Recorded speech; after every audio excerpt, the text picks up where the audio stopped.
Hi, everyone. Welcome back to the Israel Connection podcast. I'm Esti, and my guests today are Shachar and Itamar from the Baltimore Shinshinim. Hi, guys. Welcome. Hello, hello. Hi. So this is going to be our part 2 of the new Shinshinim episode from last week. So, guys, thank you for being here. Thank you very you. much. It's our honor. So, how did you guys get into the Shinshinim? How did you become Shinshinim? Wow, that's a great question. I think that's the most common question that people ask us here after where we're from. I can tell my story. It's a bit funny story. I had this program of the Jewish agency, and I had a cousin that was 5 years ago a Shinshinit in London. Oh, nice. And I really like sports, and I really like soccer. Like, soccer is my whole personality. So I thought, okay, I'll go to London. I get like a season ticket for Arsenal or Chelsea or like some English football team, and just go with it. And as we go through the stages of the tests for being here, I got this idea of what really is this Natsherut and what really is a Shinshin means.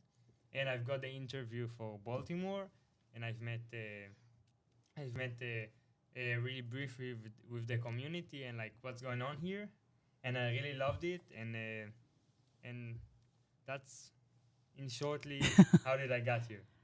That's what made you want to come here and Yeah. be a Shinshin. What about you? So when my sister, she's like 4 years older than me. So when she tried to go to programs like to Shachar, she was searching, and then she found this Shachar. And then she didn't want to go to that Shachar, but I was like, whoa, that sounds so cool. I want to go to that. So since then, like, I waited and I waited and I waited, and then my turn came. So I was like, okay, I want to try. And then when we got into the program, we done a lot of stuff to get into it. And every step that we go, I was really like, get into it and try to learn some stuff about it. And when we got the interview to Baltimore, I was like shocked. I really wanted to go to it. So yeah. Well, that's great. And did you guys have any experience as madrichim before then, like in Etzofim or anything like that? Yeah, so I was in my community village. We have scouts, so I was there 3 years of guide, yeah. And also in my school, we have a program of teaching and guiding in other school of like first and second grade of like a Kita Bayar. Okay. It's like for teaching in the forest. Oh, Yeah, Kitab yeah. Bayar. Okay. Yeah. That's a class in the forest. Yeah. That's cool. So yeah, Okay. I was also in the scouts for 9 years. 3 of them, the last 3 years, are guiding years. I've guided like a 4th graders group, and in the last 2 years I was the coordinator of the special needs in our tribe. We have like about 22 this year, 25 special needs kids in our tribe. It was really an amazing experience. Wow, that is amazing. So how has your experience been so far in here in Baltimore as a Shinshinim? Great. Yeah. Yes. Have you met any like fun people, interesting people, and had some interesting conversations? Yeah, so I can tell my brightest part of the day is my host family. Oh, Yeah, nice. I really love coming back, coming back from what I do in the day, and just sometimes hang out with them and so that, and also meet my fellow Shinshinim, other Shinshinim, like the people best. that I haven't or wouldn't meet in other circumstances, and we're from partially some different Different parts. places in Israel, yeah. Yeah. So where did you guys grow up in Israel? So I'm originally from Tel Aviv. Mm-hmm. And I'm from Lapid. Oh, okay. Tell people where it is. Yeah. People don't know So where it is. It's a community village near Modi'in. Okay. And Hashmonaim, I know that a lot Yeah. of the people here grew up there. Okay. Well, that's nice. I'm from Rehovot. Oh, what awesome! Yeah. I have a cousin there. Oh, yeah? Okay. Yeah, that's where I was born. I grew up. My whole family is still there. So, yes, and I'm here. So, Israel had a really rough year plus since October 7th. And how did you guys prepare yourself during that year for that role? Because it's very different now than it was a couple years ago. How did you prepare yourself? So I think first, I think also for me, the events of October 7th was a turning point in my view of coming to this Shnat Mm-hmm. Like I've had like I was not sure about what I want to do like next year, because there's some also Shnat Shirut in Israel and some Right. other stuff. And I think after October 7th and seeing how much also the Jews in the diaspora is so meaningful to our I can say survival, Yeah. and also the connection is really important. So it was just became really clear for me that I want to do this thing with all of the other things. And I think first of all embracing our story and what we experienced in this past year, Mm-hmm. because in the end we bring ourselves as a personas. Yeah. And I think that's the most important part, like for me to be more connected to myself, that I can share myself when I come here. Okay. And what about you? I think also like the first part of what Itamar said, like for me too, I really like before the war, I think I didn't understand how much important was the connection Mm-hmm. between the Jews in Israel and the Jews in the world, and see all of those stuff during the war was like amazing and really got me so more excited about this program, and also like being here. I think that being here during the war is like I feel much more important, and doing those stuff is like really meaningful to me. Yeah. Yes. How did October 7th impact you personally? Because your guys are very young and you were in high school right when it happened. Yeah. How did it impact you as a high school student particularly, or like wherever you guys live? So for me, when it happened, I was like at first really shocked.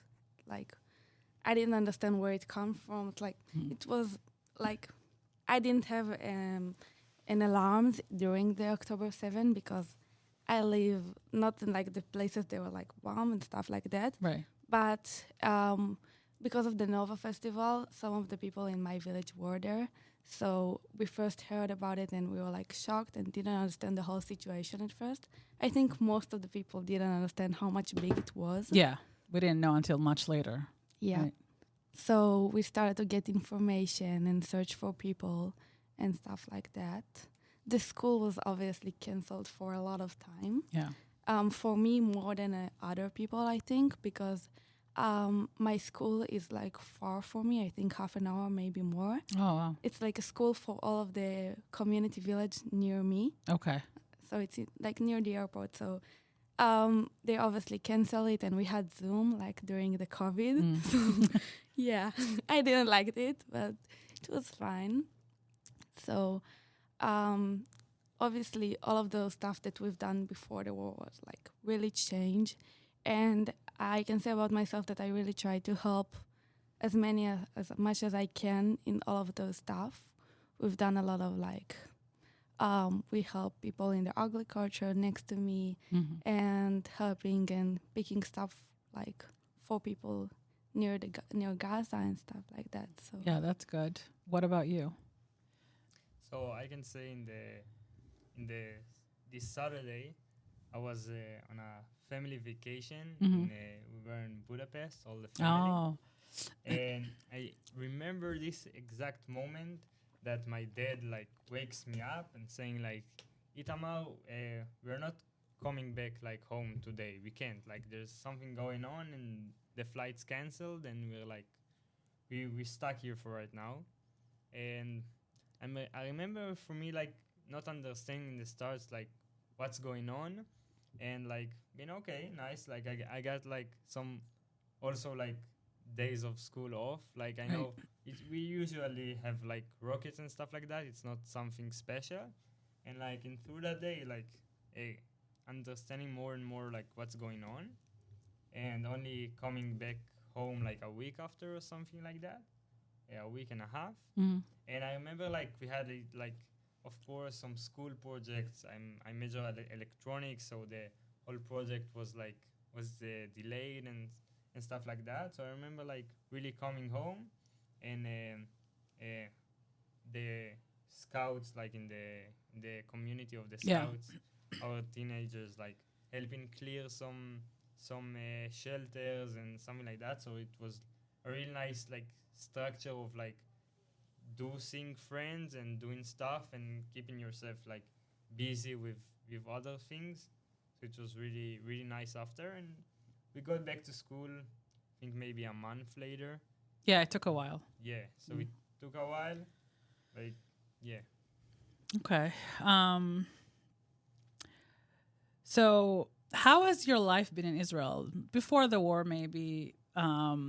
And how is it now compared? Like living in Baltimore, you know, the difference, and it's very different. It's a different culture, and there's a lot of difference between living in Israel and living in America, especially like in this area. So how has it been for you growing up in Israel? So growing up in Israel, I felt like very free. Like I love where I live. I live in Tel Aviv. I live just maybe if I run fast, so 10 minutes running from the beach. And I really like that freedom that I had. Like since, I don't know, maybe 7th grade, I could like go wherever I want, if it's taking a bus or seeing friends, or I don't know, maybe coming late sometimes. And it was great. I really like that freedom, that like this environment that I had in my neighborhood, and of that unity. And I think the most noticeable thing here is the little things. Like I don't usually eat lunch at 11. I usually I can see here that I have a sister like in 6th grade, and here like a host brother in 5th grade. Yeah. And he goes to sleep like at 9 o'clock, and like my sisters goes at 12 back in Israel. Well, yeah, my daughter is she's in 4th grade. She goes to sleep at 11. So At 11. Yeah. Yeah. Okay, what about you? So for me, I grew up in a community village, so everything is like small, and I can go by foot to any friend that I want, because we all like, my best friend is my neighbor. So Yeah. I always like, if nobody's at home, I just walk to my friends and sit there, and like I'm always around with other people. So I can say that it's different from here, but also the community here is so close to each other. And I feel, so it's like more to me like home than I thought it would be. So it's amazing. That's nice. Yeah. But it's also like very, very different, just because I grew up in a small, like I didn't use cars so much. I just walked to my friends. Yeah. Yeah. So. Yeah. Okay. So anything you would take from here and wish you had over there in Israel? From the time that you've had here, like, is there anything that you particularly like or love that you really wish you had it over there? Iced chai latte in Oh. Starbucks. Yeah. They don't have it in Aroma? No. Okay. What about you? I think maybe Target. Target. Oh yeah, Target would be nice in Israel. I would think I can say I wasn't that like connected to Judaism back at home, and there's some like rituals like that I learned here that I would want to like to do and give back to my family at home. So for Yeah, like me too. which one, for example? Like maybe doing like a kiddush in Shishi, Mm-hmm. which is nice. I think that's the most noticeable thing. Yeah. Yeah. What about you? Which ritual?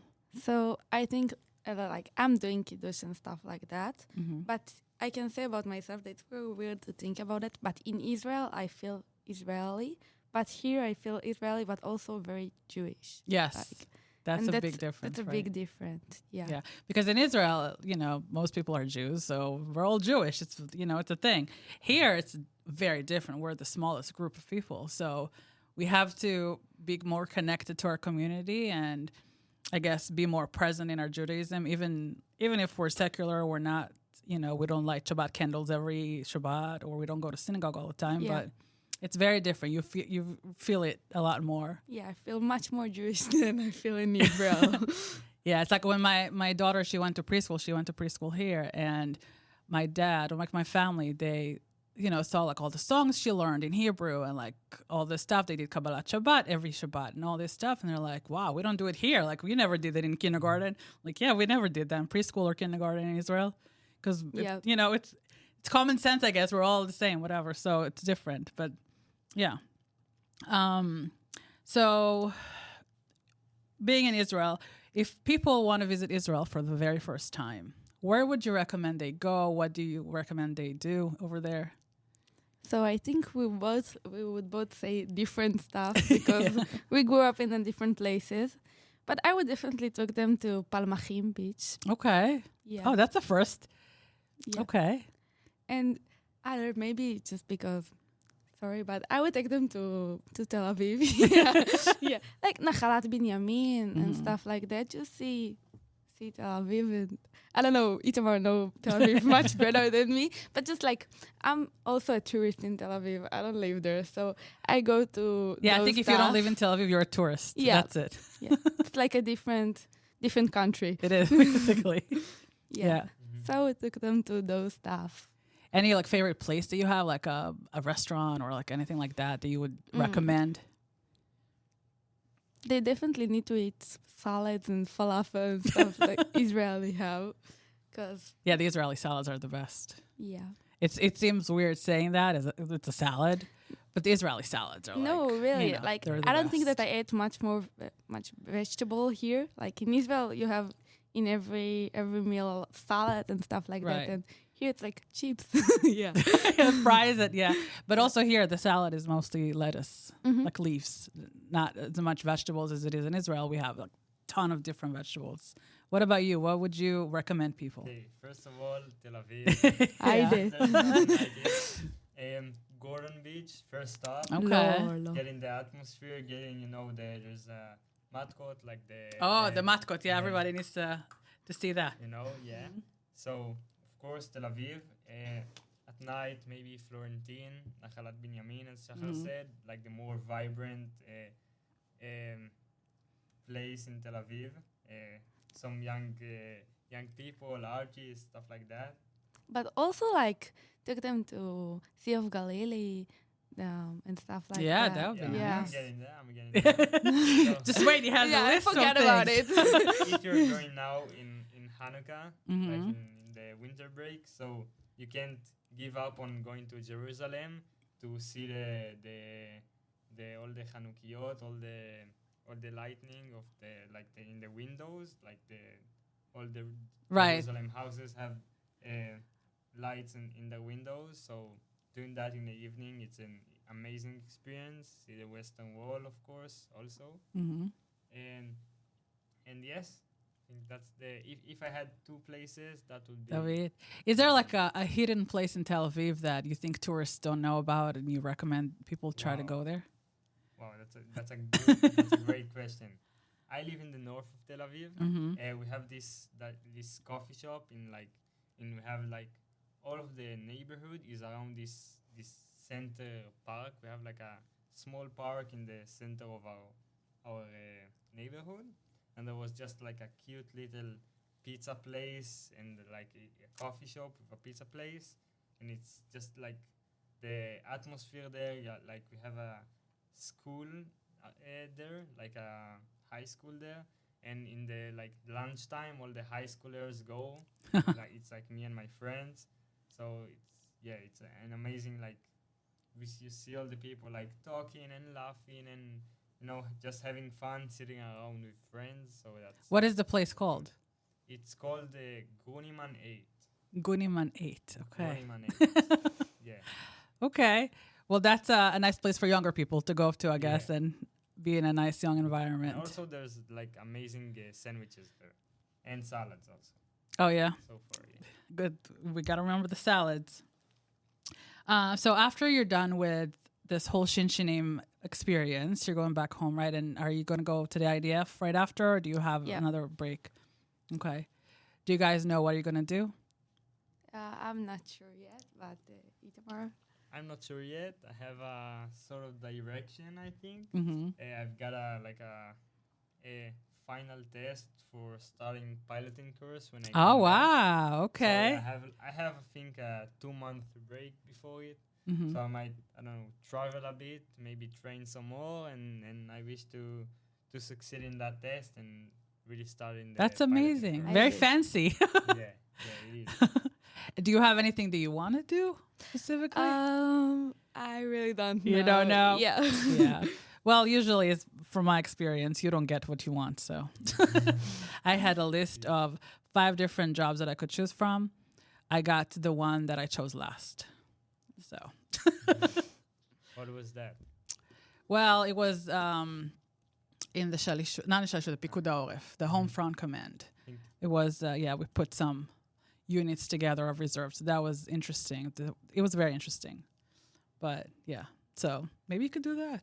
Or maybe you could be, I don't know. I feel like you're giving me like mashakitash. No.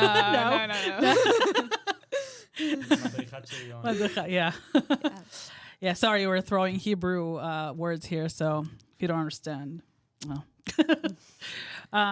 So I have this new segment that I did with Yael in my previous episode. It's called My Favorite Israeli Thing. So I'm going to ask you, like, just throw the stuff and just reply with, just short words. So what is your favorite place in Israel? I have a lot of coffee cart near my house because, like, in the forest next to me. Mm-hmm. So I think that, and also we have a coffee that's called the 443, like it's just the place that we hang out all the time. So that's your favorite place to hang out. Yeah, and that's on the coffee cart, I think. Yeah. Okay. What about you? We have a nice bench at the school. That after school we would sit there. Uh-huh. So that place. That's your favorite place in the whole of Israel? Favorite. Wow. Not a favorite, but the place that's to hang fun. out. Yeah. What is your favorite thing to do? Play soccer. Play soccer. Do you play for school or for do you have a team? I've played in a team back in Israel. Okay. Someone knows Hapoel Tel Aviv. But yeah. Oh, you were in Hapoel Tel Aviv, a junior? Yeah. Oh, nice. What about you? So I have a lot of stuff, but I just thought about stuff that I love to do in Israel. Yes. So I just love to go to the beach in Palmachim. Yeah. That's your favorite place to hang out, to relax. Mm-hmm. Palmachim is a good beach. If you haven't been there, you should go visit. What is your favorite Hebrew expression or slang? Yalla. איזה קלאסי זה. Yalla. חשבתי שתגיד אשכרה. Maybe Ashkara. Maybe. What's your favorite one? I think yay. Yeah. כן. באמת? Okay. What is your favorite Israeli snack? Oh, it's a good question. פסק זמן. Oh, the the 6-1 is a good one. I think click the green one. The green one with just the chocolate milk, right? Yeah. It's like cornflakes. Oh, The blue one is better. the blue. I like the one that is mixed. Akariot. Kariot, yeah, that's good. Okay. What is your favorite Israeli song? It can be anything from the past year or so, nothing. It doesn't have to be of all times. Oh, also when you asked me, so I also go to a lot of concerts in Israel. It's like a tradition in Israel. Everyone go to a lot of concerts, but I go I think twice, once a month, twice a month, I think. Wow. Yeah, and we'll go to the Barbie in Tel Aviv. So it's a great place. It's a good place for Yeah. concerts. Okay. Yeah. So what is your favorite song? I really don't know. I listen to a lot of music. Like just something from the top of your head. So like something you listened to recently. You can go back to me, Tamar. My favorite song now, in these days, is במרחק נגיעה מכאן. Okay. יפה. Who sings it? Tell the people who sings it so that maybe they can look for it. Okay, so the song is במרחק נגיעה מכאן by יזהר אשדוד. Oh, that's an oldie but goodie. Yeah. Yeah. So what about you, Shachar? Anything? Maybe give us something more Like, what is like the latest concert you saw, for example? In Israel, Yes. I think or it was Ravid and Tuna together. Okay. There was a concert, or Atar Miner. I really don't know who it was. Okay, so between what is your them. favorite Tuna song? And Tuna is a rapper, by the way, for those who No, don't know. but I think Yeah. Ravid is more better. Okay, so what is your favorite Sorry. Ravid song? I can say we have like stuff in our school that every week we're doing Shir HaShavua. Uh-huh. So in the school that we're teaching. Yeah. And like the last week it was Muzika Tova by Ravid Plotnik. And it's a good song. Okay, so if you guys want a good Hebrew song, go for Ravid Plotnik, Muzika Tova. Good music, that's what it's called. So what is your favorite Israeli band, if we're talking about?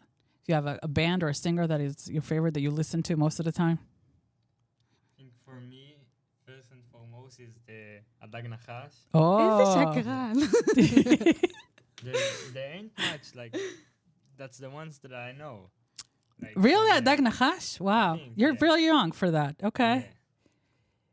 So I don't know. And what about you? I listen to a lot of Adag Nachash also. I think them, maybe Red Band. Full Oh, Trunk. they're good. Yeah. Yeah, if you guys don't know about Red Band, that's a rock band made of puppets, basically, and they are so good. They do a lot of songs, a lot of collaborations with other Israeli singers, all in English. It's very good. So check them out, Red Band. They're now trying to That's get to the Eurovision. Yes, they're trying to get to Eurovision 2025, which would be Even- amazing. Even I don't know about Red Band. You don't know Red No, Band? you know. Oh, they no, have you- they have powerful. You know, there's an energy when you. No, Yeah. no, חבל. You listen. We'll let you Behind hear that. it later. Yeah. So they do cover versions of different rock songs from around, back in the day, mostly older stuff. But they do some really good things. I think probably my favorite by them would be "Crazy" with Ninette. That Wow. was so good. ראיתי את זה בלייב, זה היה מטורף. Really? כן. She saw it live. That's sorry. So that's amazing. I would love to see that. My favorite Israeli band is Hayehudim. Ayudim. Yes. Ken. It sounds יפה. familiar. No, no, Wow. they, No, really? you know, come on. Itamar. Itamar, come on. I'm not good. That good Itamar with listen names. to a lot I of probably Mizrachit. know the Oh, wait. So what is your favorite Mizrachit song? Mizrachit song. Wow. I love מה יהיה מחר by פאר טסי. Okay. I have no idea. תשאיר להם. תשאיר. Yeah, you can sing a little bit. לוקח הכל הריאות. Yeah, it's a very popular song right now. That's more I'm more impressed by that than I don't know your band names. You don't know Yehudim. Come on. לא, לא. Come on. לא. Okay, we'll talk about it later. Okay. Well, I think this is it for today. You guys have been amazing. Thank you so much. It was so much Thank fun. you. And that's it. Thank you all for listening to the part 2 of the Shinshinim episode. And thank you for listening to the Israel Connection. Until next time.